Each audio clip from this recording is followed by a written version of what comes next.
So, as we are professional builders, we need to get to work. Love it. So, is this on? Yes. Kinda. Oh, kinder. Well, yeah. Huh. Okay, so it's starting up. It's kind of waking up to us, getting used to Yeah. our I voices, guess, yeah. I wonder. glitching a little bit. Probably, yeah, for sure. That's a guarantee. I'm quite curious what this is. Can you perhaps tell us a little bit what this is? Yeah, this is a browser, a website that just does captioning in the browser. So it's automated, and this one is there's a whole market for captions and automated live captions. This one is maybe not one of the more sophisticated AI systems that are always behind a paywall because this one's free, you know. So. Yeah, there's a lot to say about captioning. I've been deep in study in the Dutch captioning system. Well, the thing with automated captions to mention is just that it is not. There's inherent biases into the way that speech is recognized, right? So this is what I always say as an example, a live example. But in Brooklyn where I live, if you use the word Brooklyn, it tends to, when it is listening. When you say Brooklyn, it recognizes Brooklyn. The native land is named Lenape-Hoking. And that's a new one. It's a little different each time, right? Yeah, so whose names get recognized, whose voices get recognized, what people who study AI systems say is dirty in, dirty out. So if you train it with a limited number of things, then that's what becomes visible. That's what gets recognized. So just to say that it pulls focus especially when it's on such a beautiful big screen like this. But this is not the kind of technology that would be ideal for really providing access. At the same time, it's free and it's a quick solution, and that's also that's a part of access. So, and I'm a little bit curious, why do we have this instead of, say, a person doing the live transcription? Would you like to talk about that a little bit? Yeah, totally. I've been searching for captioners based in the Netherlands for weeks now, and it's really hard to find them. It's easier if you are deaf, so I'm not deaf. I don't have, when you register with this one site, it's called tolkcontact.nl. When you register with that site as a deaf person, you have to submit a copy of your audiogram, which is the biomedical measure of your hearing. So I was let me sign up with this site, and then I'll reach out to people and I'll explain that I'm not deaf, but I want to have captioning, at my events. You can't actually create an account, So they also charge the way that they pay for this service of gathering all these captioners' contact information is by billing health insurance companies. Okay. So it's also you have to submit your audiogram, and then you also have to tell them where to send the invoice for the fee.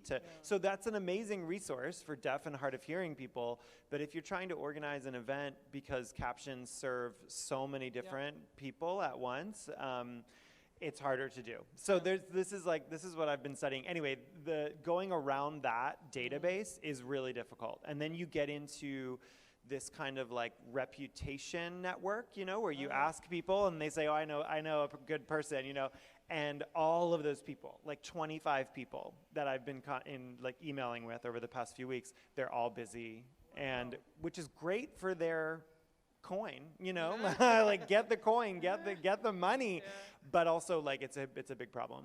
So in New York, I have my people, who maybe they kind of prioritize the stuff because they like the kind of work, and they like being, when we talk about stuff, it involves them as they're captioning, and they're activists and captioner trying to break down access to captioning technology, which tends to be really expensive, and there's a whole keyboard setup.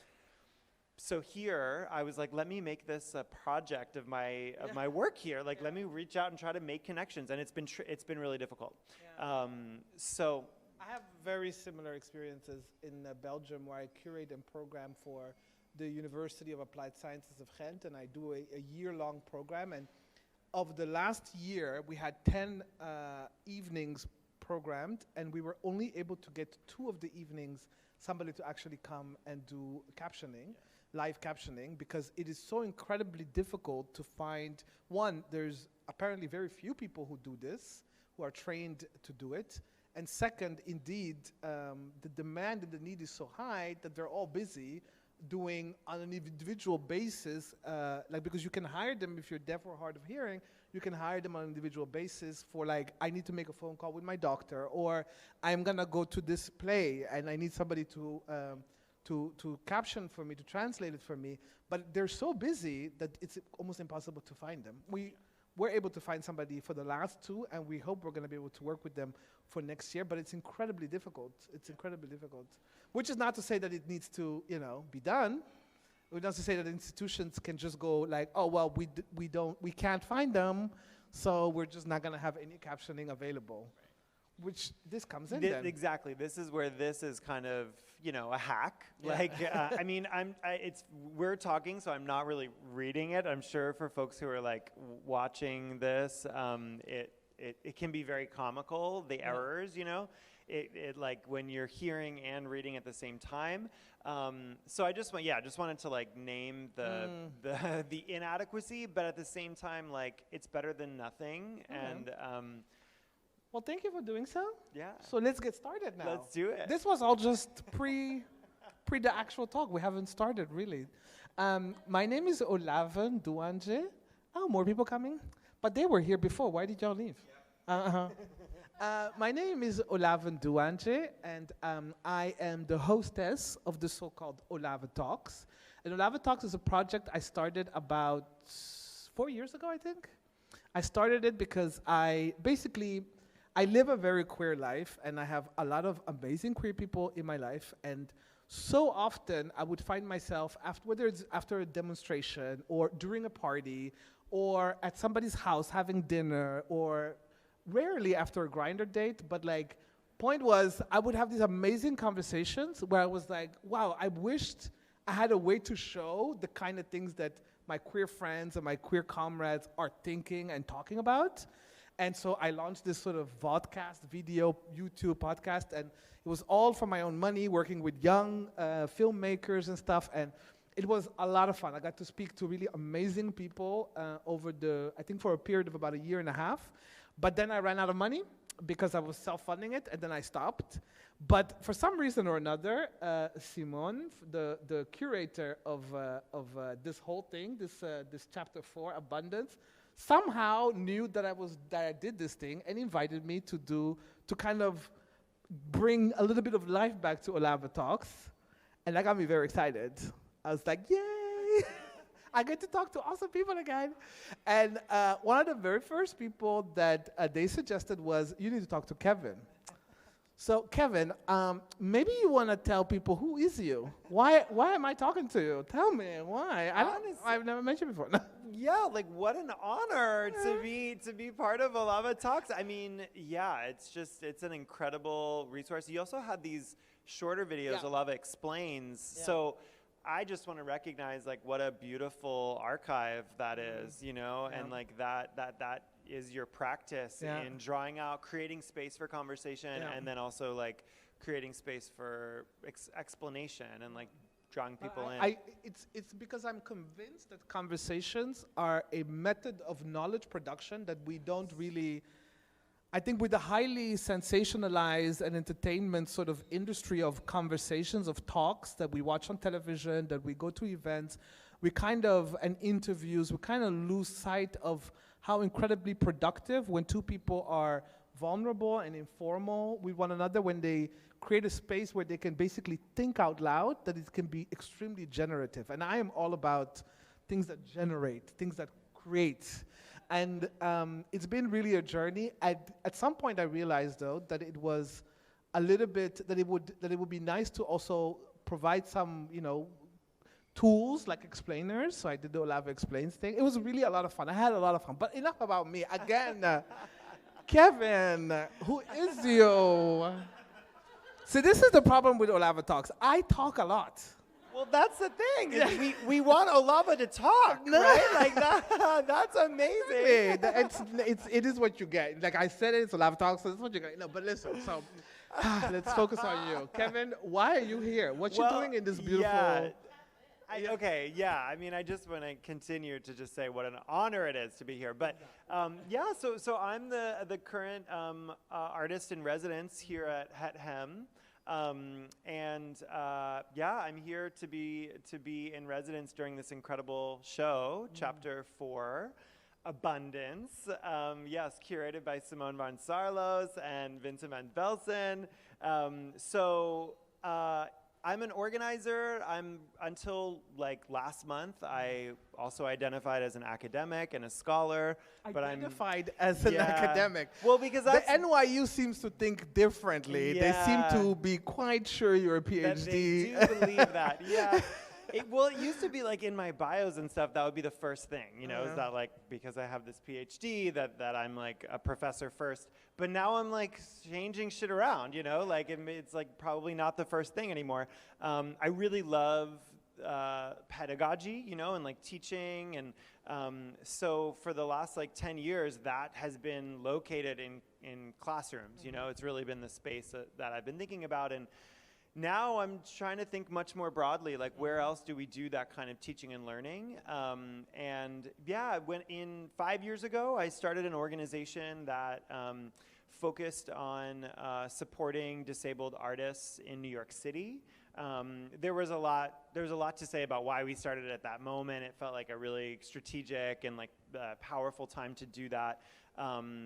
So that for a while was really like my organizing practice, and now I'm like, I do all kinds of fun stuff with the general like goal of serving the movement for disability justice, drawing out and supporting disability aesthetics and disability artistry, trying to just like source knowledge that I think we know a lot about disability, but for so many different reasons we don't recognize that knowledge. So that's a big part of the work that I'm doing now, is like meeting people where they are with understanding disability, even when it's not framed as such, because the way we think of identity politics is so much like in terms of like who should speak, who should not speak. Those are very important like conversations. Yeah. Right. Yeah. And I also think that sometimes it can limit like the way that we actually recognize the way disability appears. If you want to get into it right now, let's get into it right now. Okay, so about that.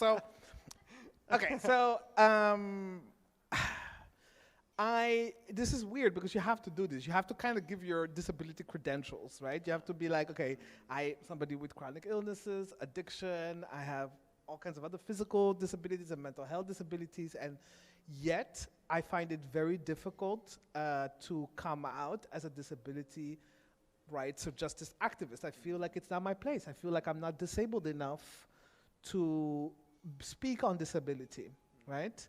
And I'm kind of like in a place where even the use of the word crip, I find it very uncomfortable. I'm like, am I allowed to say so? I'm not cripped,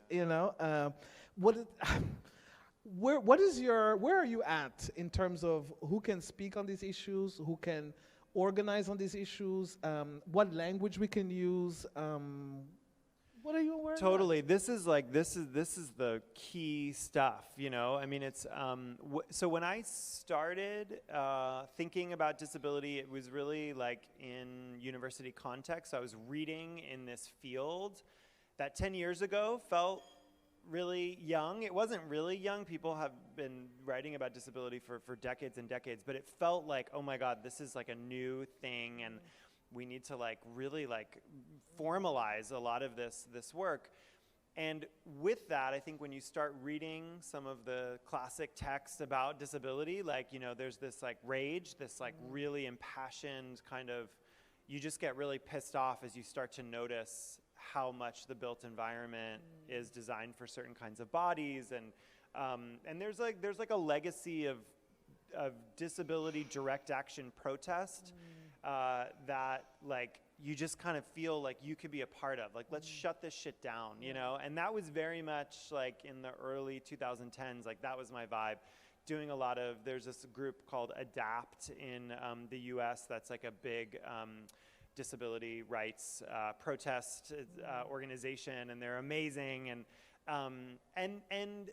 then I kind of, you know, in understanding my relationship in a deeper way, because I actually in the beginning like thought of myself as a non-disabled ally, and I was like, maybe, you know, I couldn't exactly name this like magnetism I felt with like the readings and the organizing that I was doing, until I just started naming things, you know, survivor of a suicide attempt, living with mis and undiagnosed chronic illness for like 13 years. And in the States also there's a movement for MAD or crazy. And also like neurodivergence as a general category for thinking about like different ways of the mind and the mind-body like connection. So all of these things, one day I was just like, I don't know, why was I not actually naming that as part of why I'm so invested in doing this work? And I had a lot of the same reservations, like, am I going to be taking up too much space? And what I realized in doing organizing is that we don't have the kind of sustainable disability justice framework, because what I see is a lot of organizers need to take time to manage their health and manage shit that's like very immediate, life and death stuff. And it means that we don't have the same kind of like capacity in terms of like organizational activism, you know? So a lot of places you have like a full-fledged organization with a board, and in the States you have this designation 501c3, which means you're officially like a charity organization, so you can accept money, and there's all these like, you know, administrative things that disability justice as a movement doesn't have much of that. Because the things that we're tackling are so complicated and they shift very quickly. And yet there is such incredible amount of money that goes around in philanthropic, but also in government, in aid of disabled people, right? Totally. However, disabled organizers themselves have very little access to it. Yes, totally. And this is where my research, like that academic work, that's what I was really studying, like how there was the birth of this nonprofit industrial complex around disability that produced these really intense distinctions between people, you know, running like 5K races, you know, for the cure, right? Yeah. And then there would be disabled people at the race who are not running, who are supposed to be like the stand-in for like who's the object of your like your charity work. And moving out of charity models in the States context is a huge part of this whole thing. But I realized like with such little kind of organizational capacity, like it really works against us to have this well-meaning but like kind of fear-based approach to like disability politics. And I think a lot of organizers and artists who work in disability communities, a lot of what we're doing right now is trying to say to people like, why does it feel so scary to identify that as that as an experience of disability? Like, we don't dismantle a lot of really important distinctions, right? Especially when it comes to disability justice as a paradigm that's been developed and advanced by queer and trans disabled people of color in particular. Very different from the disability rights paradigm, which is very white and very focused on law and legislation that is already entangled in uneven distribution of power and actual delivery of things like access services. So so I think like there's a way that when we do some basic consciousness raising, we could be really like sustaining the movement better than. I have to think about how, you know, I think about how you named black and brown people, queer, women, trans people, like how much is at risk when we identify as disabled? You know, when we come forward within our communities or within our organizing spaces, when we come forward and say, I have a disability, it's actually quite dangerous, whether it is a visible one or otherwise. I know people with very intense, like very severe chronic illnesses and chronic pain, but who will do everything to hide it from the communities in which they organize, in which they are activists, or in which they just cohabitate and live with other people, because so much is at risk. And being able to hold on to this notion that you're not disabled becomes also kind of a way to sort of, you know, to perform surviving this, you know, systems of oppression and of violence and of disability, of creating, making people disabled and sick and so on, right? No, it's so important to, and we talked about this earlier, but just like in the moment of COVID, triage protocols in hospitals where there's like have to be this formalized system of deciding in a moment when, you know, there's limited resources, like who should deserve to get them first and second and third. That eugenics as a framework is so real in these moments that identifying with disability feels like a huge risk, as you're saying. And I don't want to be, you know, too casual about that. That's a really serious thing where we have, you know, it seems all over the globe like a real swell of feeling of this kind of survival of the fittest, right? This white nationalist feeling that like, you fuck everyone who, you know, you hear this explicitly articulated in terms of like, let's get over COVID-19, right? The people who it affected just like die off. I mean, this is eugenic thinking that has such a long, you know, scientized, racialized, ableist like legacy, and it's still with us. So it's not like suddenly you just put a little spell and everyone identifies disabled and we move up past all of that, right? But I think for building culture and community, there's just like really amazing possibilities that unlock when we do that work. So that's why that work is much more, in the justice tradition, it's much more like us creating spaces ourselves to allow for these kinds of reckonings and new possibilities of identification. And I think a lot of people just all the time have very different strategic ways of identifying. You know, when you're filling out a form, like a very bureaucratic, like government form, like, you know that sometimes you have to identify in a certain way to get access to things that that form is going to evaluate. And then when you leave, right, like then there's other ways that you might identify if you're talking with a friend or a family member. So I think it's just kind of, it's not like we need to standardize all of those ways. And like, that's a very, what I notice is like a white disability activist approach. People saying like, you should identify as disabled. We all need to like be visibly, like everyone needs to be disabled. And you'll hear things like, disability is the largest minority in the world, right? And it's and that is such a shockingly global thing. Like it's in the, you know, it's like codified in the UN regulations. Like everyone says like disability is the biggest minority, with the kind of assumption of like, why haven't you been paying attention to it, right? Like you've been thinking about racial diversity and gender diversity, but how about the biggest minority, right? And already that's like fundamentally anti-intersectional, as if there's like minority categories you can only identify with one.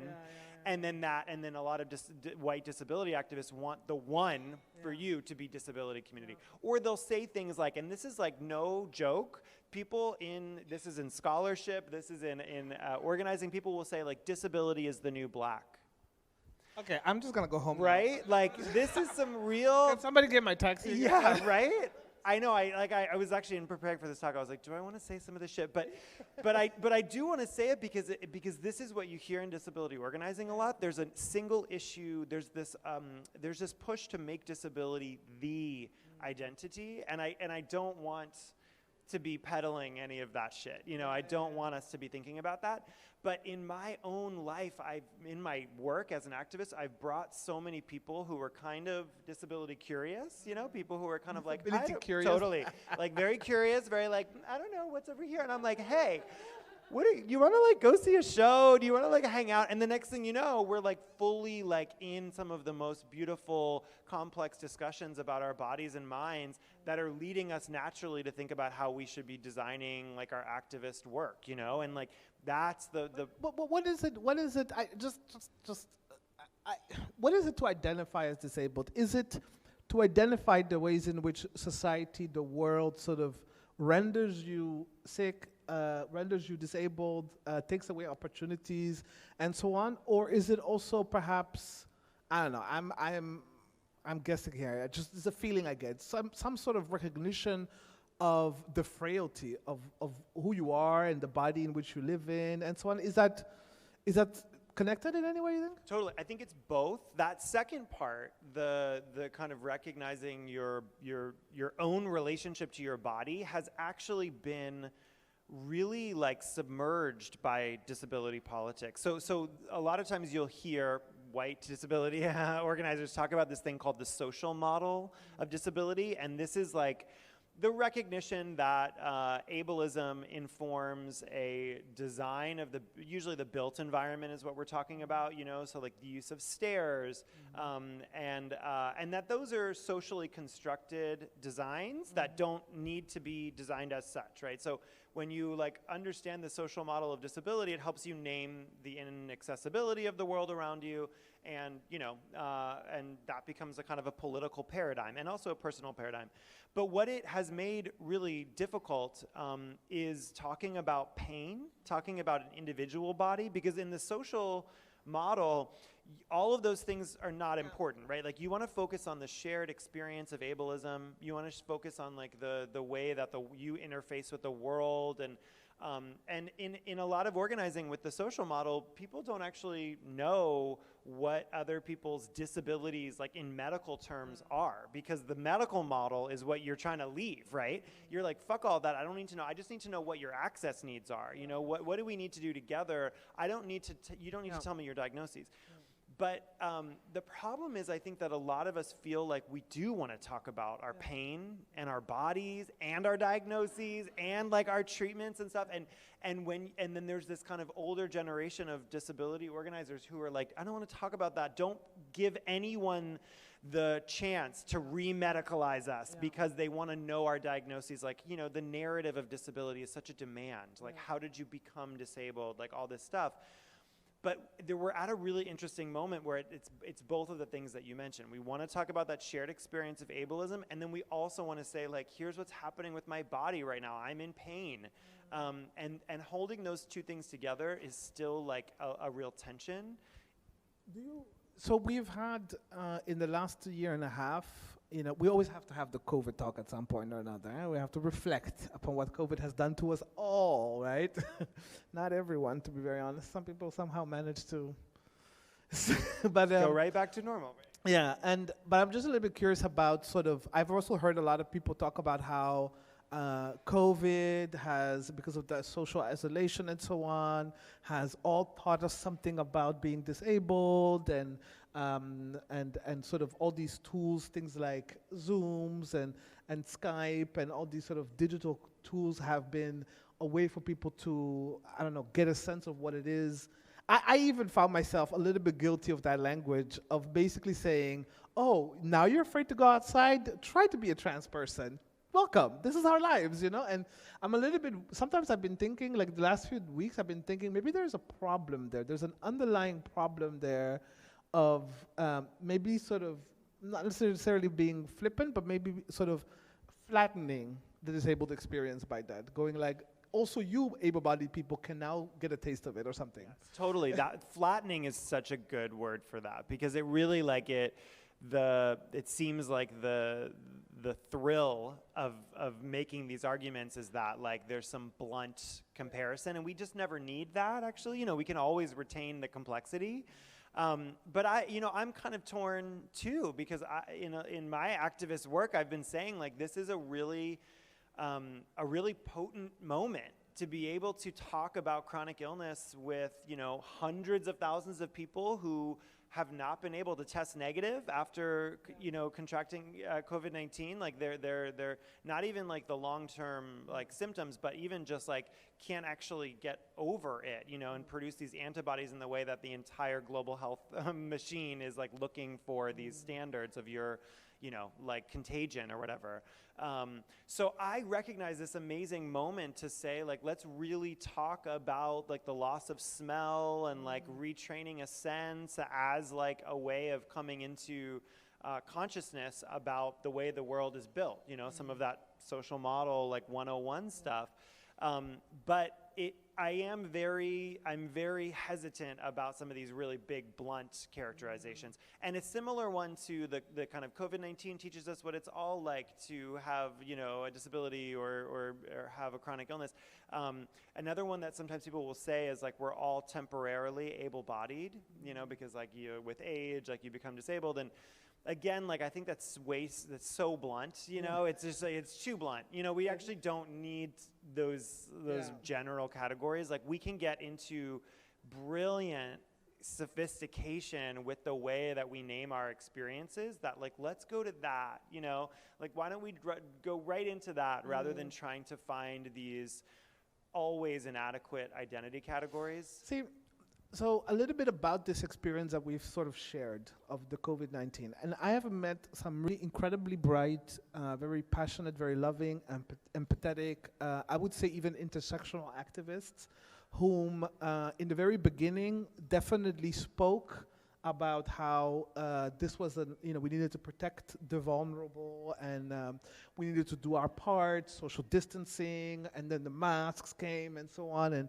follow the lockdown rules, and they were really very much on board. But I've seen in the last few months these same communities, very radical activist communities, sort of use the language of mental health and self-care to be like, I no longer can follow these things. I can no longer not go outside. I can no longer not have sex. I can no longer not go parties with my friends and so on. I will just do it because my mental health is in danger. I will travel to red zones and whatnot because my mental health is in danger. I have to go on vacation. I have to go. I have to, yeah. And part of me goes like, I get it because it was really hard for me as well. I am now vaccinated, which is the reason why I'm here. But before I was vaccinated, I was living the total, isolated life because I have a chronic illness and my immune system is compromised. And like the doctor would call me and be like, I know that tomorrow they're gonna have new rules. They're gonna what they called versupelen. I forget the word. They're gonna ease up on the new lockdown restrictions, but that doesn't count for you. And she would always call me. Every time they were about to announce new rules, she'd be like, okay, but that doesn't, for you? No. So now that I'm fully vaccinated, I'm like, I can go and work in the Netherlands. Look at me. But I get it. I get how hard it was. But at the same time, I'm like, but aren't you now using the language of disability and of care, of like, to then completely just sort of ignore it? Totally. I kind of think of this problem as a lack of a real complete methodology for assessing our needs.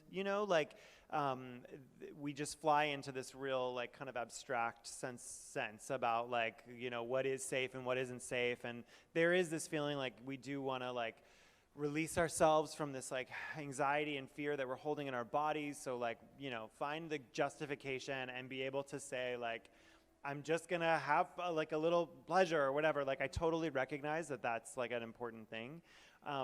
But it say that you can really do it all perfectly, by the way. Yeah, so right. I mean, even that instinct though, right? Like that people are kind of like thinking in terms of optics rather than real safety. Like, would someone call me out for doing this rather than like, have you checked in with everyone in your immediate surrounding about how everyone's feeling? Like when I throw a party on the beach, like I do an hour-long consent process of going up to everyone around and being like, okay, so we brought this big-ass speaker. It's right now at a 3. We are hoping to get to a 9 or a 10. Like, how do you feel about that? And if people are like, fuck off, like I actually want to hear the waves, then it's like, okay, and then we move, And I feel like that's the kind of thing that there's a group of activists that I'm a part of where we've been really in study of like protocols for needs assessments because some of it is so elusive and mysterious even to ourselves. Like, what do I need in a particular moment? We don't always know everything like in very explicit terms. So when it comes to having to juggle these major types and scales of like needs and feelings of safety. Like it seems like a lot of times people just want to throw it all out and just be like, fuck it all, because we don't have the set of tools, you know, to really say like, what can we distinguish as low risk from medium risk from high risk? Like the lack, especially in the beginning of the pandemic, like none of us had those sense of gradation between those sense of risk. So everything seemed high risk, and then it was just like blah, blah. And then when everything is high risk, it also increases the risk that you're just gonna be super disinhibition, just get rid of it all, right? Like all of the sense of what you should be doing. And so I think like we need to, I would love, and this is what I'm like trying to work on now with this group, like how can we go from an individual needs assessment, what is my body mind need right now, through to like an institutional or even like global sense, you know, like how do we know what we all need and how can we make sure that we're... You say something really interesting there.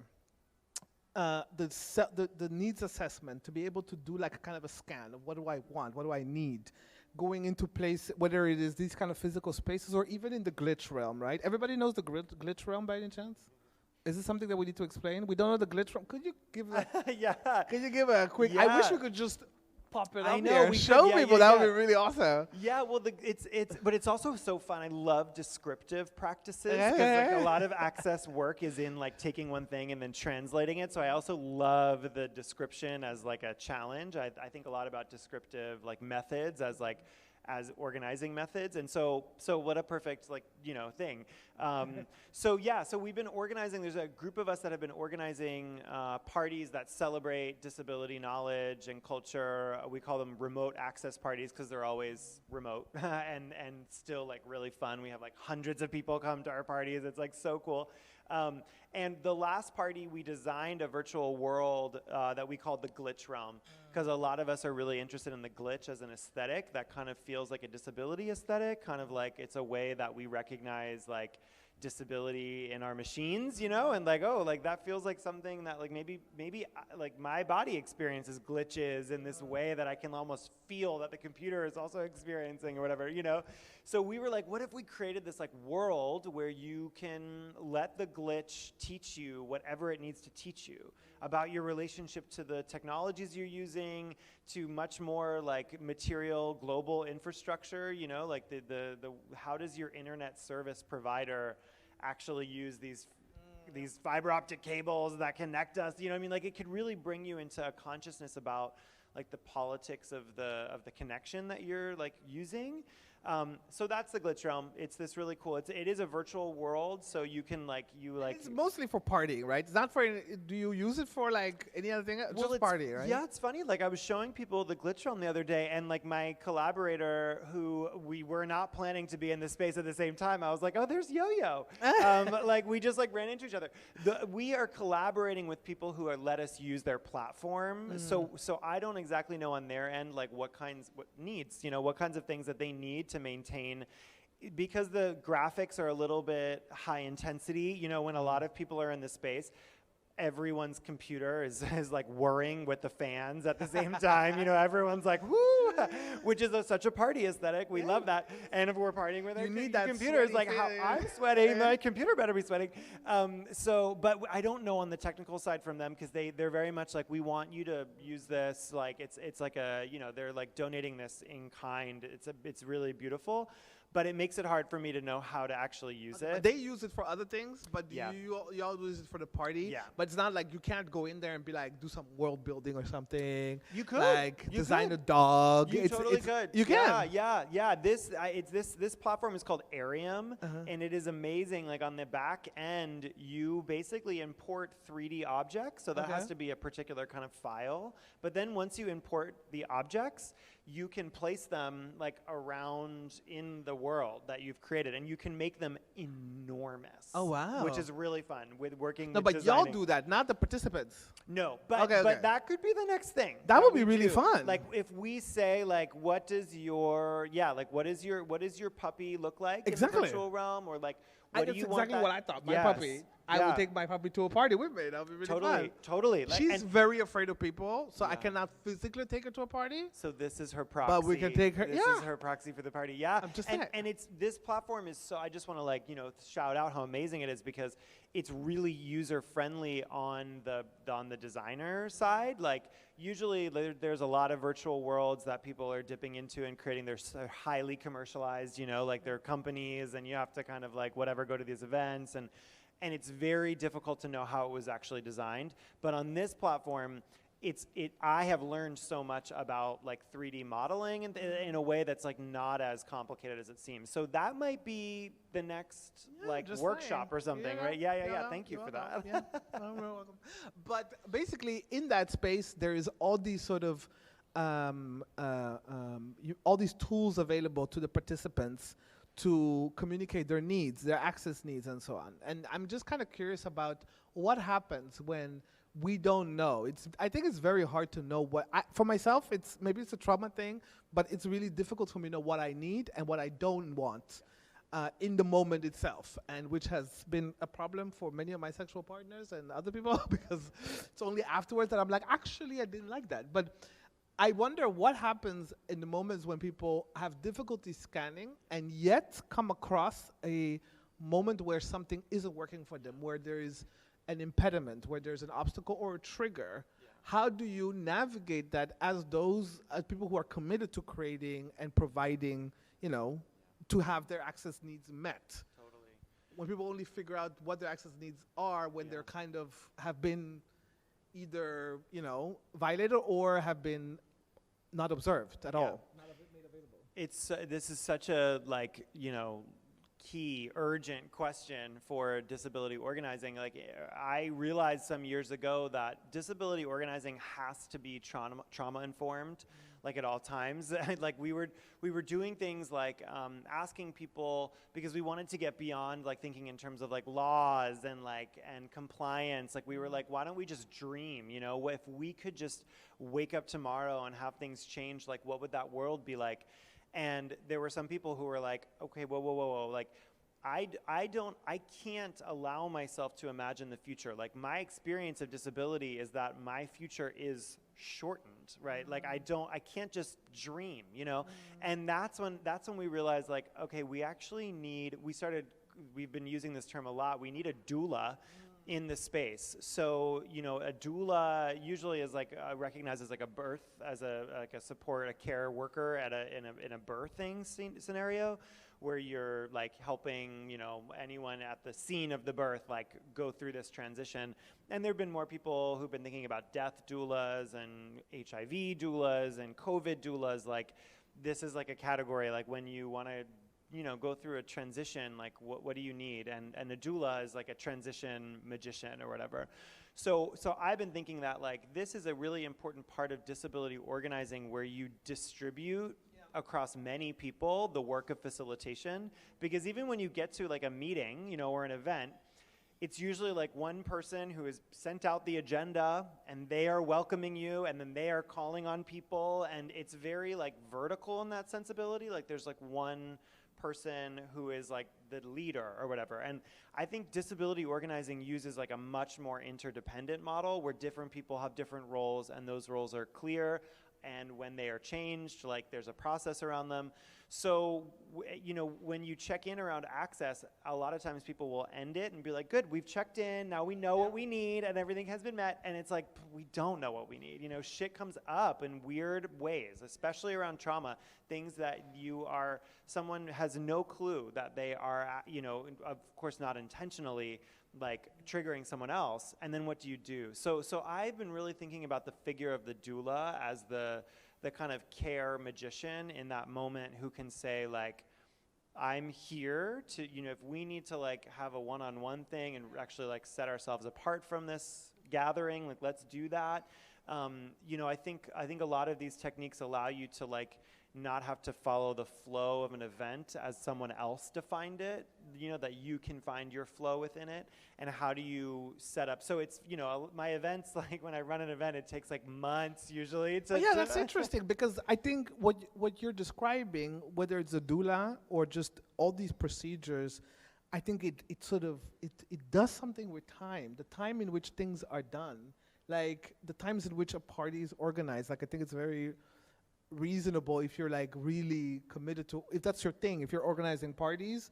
I think we're all used to being like, okay, well, you could organize one a month. But what I'm hearing is like, no, you cannot organize a one a month party. That's right, because it does something with time. And the second Totally. thing I'm thinking about is this permission to need, to also say to people, hey, I have a need. That if you have this doulas walking around and being present, that I think it's this sort of, you get a permission to say, hey, listen, I'm not feeling well. Can you talk me through this? What maybe I need something, or maybe and I think that's really powerful. Actually, I think so many of us could really benefit from being given the permission to be like, you can be needy. Totally. Let us know. Totally. We'll work with you. Yeah, and in a you know, when I hear people talk about going to the parties that we throw, so much of their feedback is about having that permission to just like speculate about their own needs, you know, and really like put into perspective in whatever sense of time, like, you know, how their body is actually like coming to the event. Because you get into a space and it's supposed to be that everyone has like erased the history of their body until this moment, you know what I mean?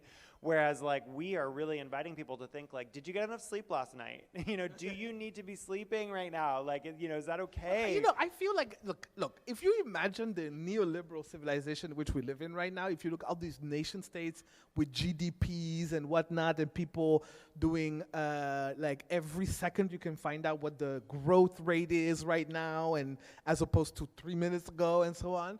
If you imagine that as a really well-oiled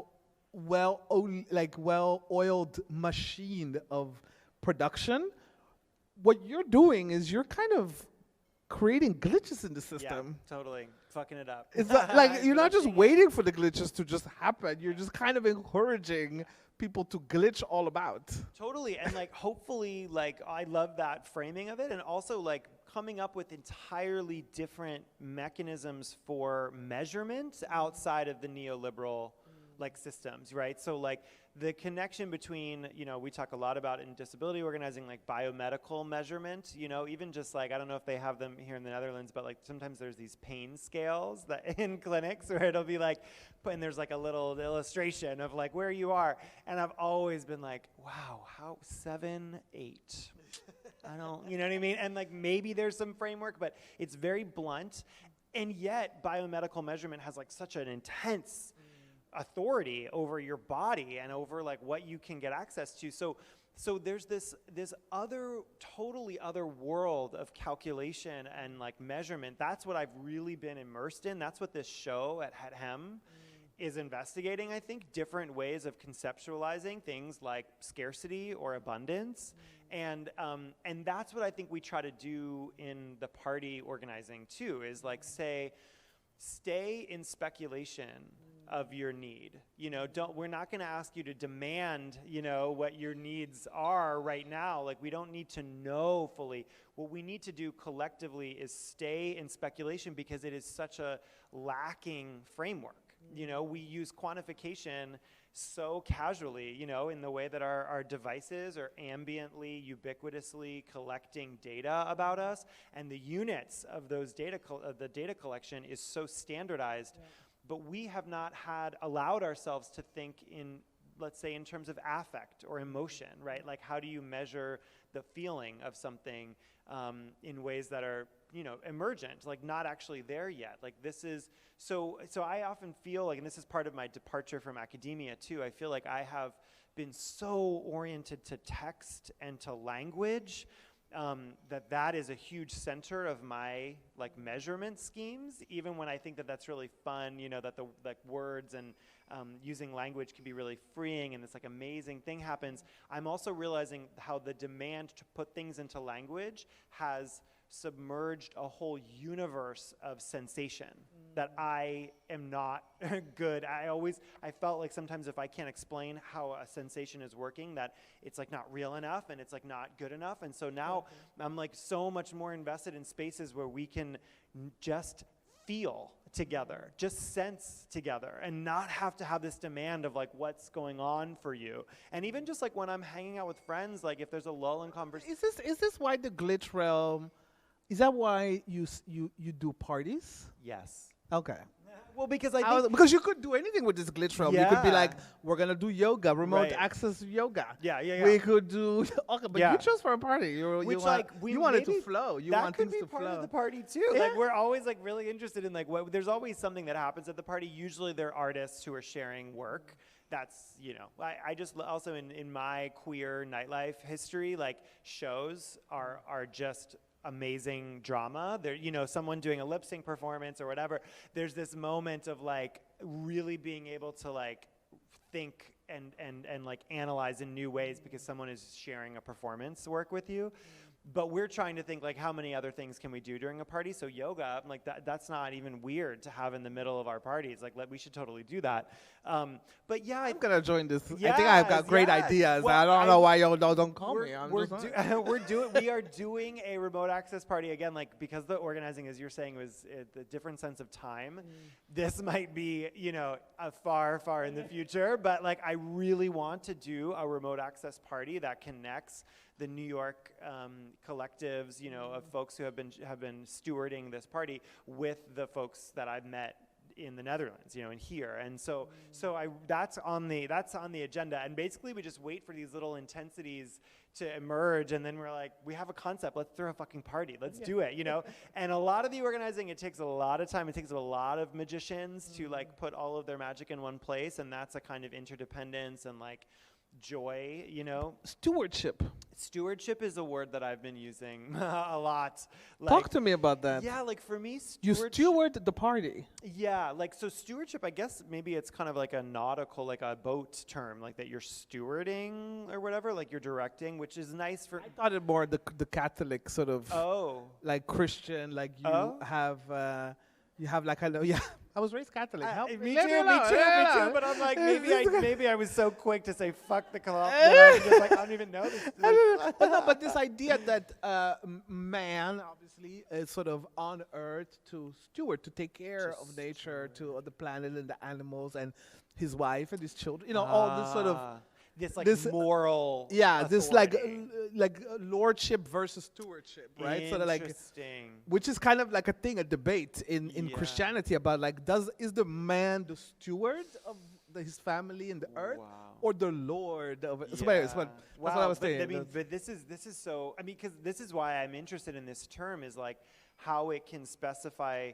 Really, the things that I want to use to talk the word to talk about are accountability and governance and interdependence.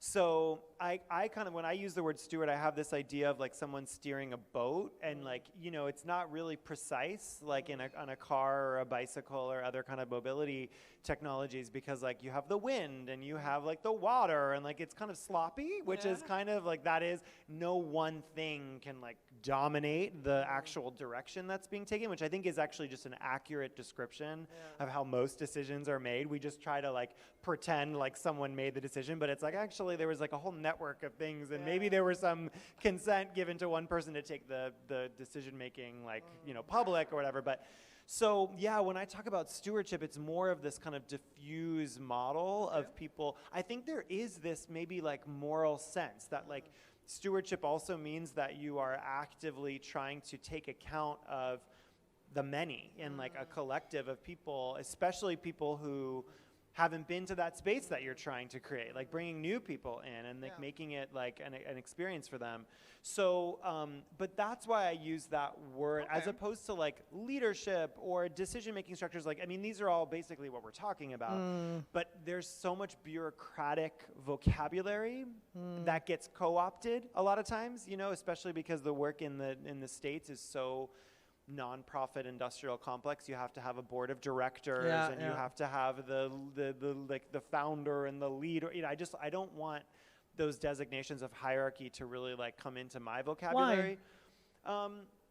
Because I think it takes you away from actually serving the movement. I see a lot of organizations confuse their organizations for the movement. And I'm always like there to be like, okay, hold on, but you got that The shade, 501c, the right? shade is thick you know right what now. I mean, right? It's Like, very thick, and it's very- like, I'm not trying to say like, okay, you oriented your Name whole names. career around, yeah, right? Name names. Let's get Everyone. messy. Name It'd be names. too long. It'd be too long. No, but like, I mean, it's like I think in the States, because you have to do so much work to get this designation of a kind of organization, you have to, stupid shit, like you have to publish an ad in a newspaper that like says that you're forming this like nonprofit thing, because it's like this history of like charity being a little anti-democratic, you know, like, oh, you're gonna amass wealth that the Congress like doesn't know about, like, oh, that sounds kind of, so declare it to the public. So there's all these things you have to go through to get this like organizational authority.